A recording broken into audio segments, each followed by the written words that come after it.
Okay, today is, what, Saturday, November 3rd, 9:48 in the morning. Okay, great. So, get that out of the way.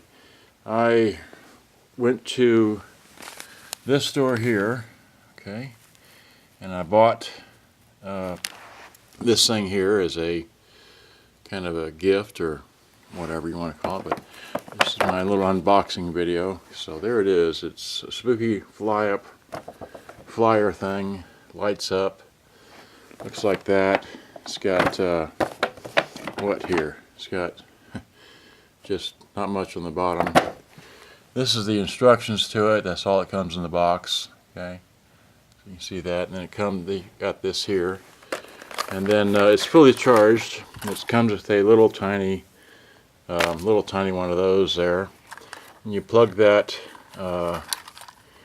into the back hole. Okay, in the back hole, and there's a switch right here. Okay, which turns it on.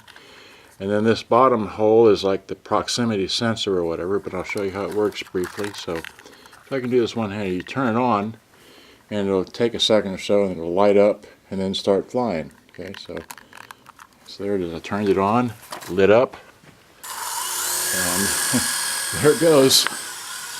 And as soon as it hits something, it'll, so, well, it's doing alright right now. Yep, caught. And that was it. Perfect. Alright, well that's how it works. Good day, bye-bye. Hope you enjoyed.